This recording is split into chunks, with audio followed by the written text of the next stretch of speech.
திமுக கூட்டணிக்கு தேமுதிக வரும் என்ற நம்பிக்கையை இழக்கவில்லை என்று அந்த கட்சியின் தலைவர் கருணாநிதி தெரிவித்துள்ளார். சென்னையில் செய்தியாளர்களை சந்தித்த அவர் தேமுதிகவுடன் பேச்சுவார்த்தை நடைபெற்று வருவதாக கூறினார். தேமுதிக வராத ஒரு சூழ்நிலை இருக்கிறது, தனித்து போட்டி என்று அறிவித்திருக்கிறார்கள். நீங்கள் நம்பிக்கை தெரிவித்திருந்தீர்கள். இது இப்ப நிலைமை உங்களுடைய நிலைப்பாடு என்ன சார்? நம்பிக்கையை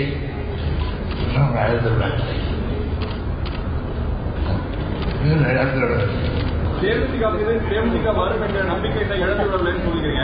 தேமுதிகவுடன் பேச்சுவார்த்தை நடைபெறுகிறதா? இன்னும் தேமுதிகவுடன் பேச்சுவார்த்தை நடைபெறுது ஐயா. தேமுதிக பகிரங்கமா தனித்து போட்டி திமுகவுடன் கூட்டணி இல்லைன்னு அறிவிச்சிருந்தாங்க. இந்த போதிலும் தேமுதிகவுடன் பேச்சுவார்த்தை நடக்கிறதுன்னு சொல்லி குறிப்பிட்டிருக்கீங்க. எந்த அளவுக்கு நம்பிக்கை இருக்கிறதா? எப்பொழுது கூட்டணி தொடர்பான அறிவிப்பு வெளியாகும் எதிர்பார்க்கலாம்? நாங்கள் விசுவாசம் எப்போது நாலு பேருக்கு சொல்ல முடியாது. வரலாம்